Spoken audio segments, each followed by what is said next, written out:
welcome to www.minitvstick.com. So what I have here is the MK808.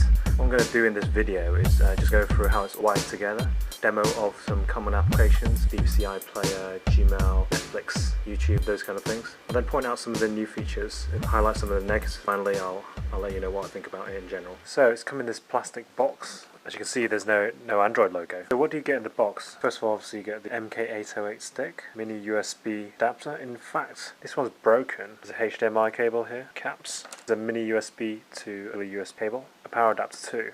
Now I'm in the UK, so they actually kindly also sent this adapter which plug in, just use a UK plug, 10 amps to 50 volts, pretty non-standard, but I can give it a go. The feel of this unit it feels like a Lenovo laptop case. It feels like a ThinkPad case, kind of rubbery type feel, which is quite different from the MK802 that I had. There's also a USB here, mini USB, and there's a power symbol where I need to power it with I'm hoping that I can just power this from the TV, but that USB, the other one, on the go USB on the side, the HDMI this time's on the back. I guess I have to use the cable this time. Ventilation slits. Actually, it's a little bit worrying because I've had a quick look through the manual. First thing I read, please unplug power supply when there is nobody at home or didn't use over a long time of period. Maybe perhaps there's some heating issues, I'm not really sure. Just so you can compare MK808 here, MK802 here, although I do like this extra part on the MK802. This is a RK3066 dual core. This is 1.2 to 1.6 gigahertz. Hoping it's the 1.6 I've got here. Should have a gig's worth of RAM. Other than that, the specification for this unit looks very similar to the 802. Let's see how it runs. So I've got this stick plugged into the TV now, plugged into the HDMI socket on my TV. I just thought I'd give it a go, so I've taken the power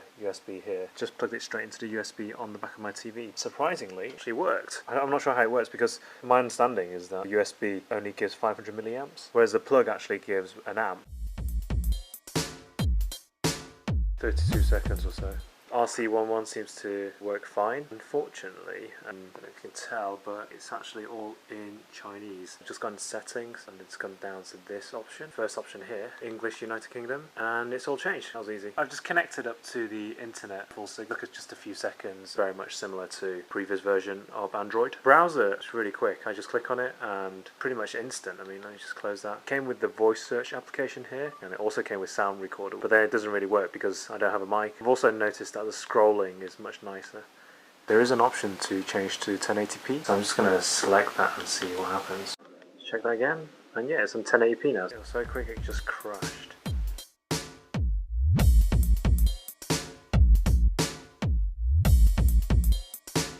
I mean, that's what it suggested in the document. Okay, this is the YouTube interface. I just click and drag. I can also go to full screen mode. It's very clear. So this is Twitter. It just runs fine. Got Stumble Upon here. Just scroll around here on the BBC app. Fine, I can scroll down. I can watch videos if I wanted. Has no problems playing that.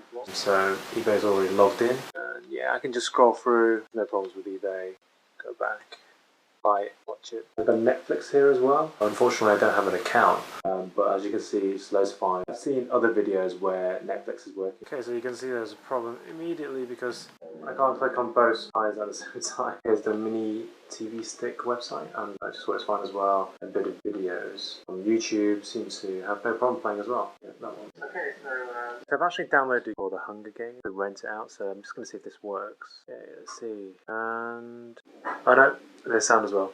So that's good. Watched 2.5 hours of Hunger Games here and the system's been absolutely fine. So final words on this unit. I think it's great that it's got the dual core. Great that it's got Jelly Bean on it. Not really pushed the unit to its limits. I have actually done a benchmark which I will post up later and I'll add details of the stick. I'll also be scanning in manual for the stick into the website as well if you want to have a look. Some of the bad things about this unit. I found that when I plugged it into the TV there was a little bit of interference with the audio cable. I'm also not a great fan of the fact that we need to plug this unit into the mains and you don't have that problem with the MK802, but I guess that's what you need to run that dual core processor. Thanks for watching and please visit the website www.minitvstick.com. Please subscribe, check out the review on the MK802 and the benchmark. Thanks, bye.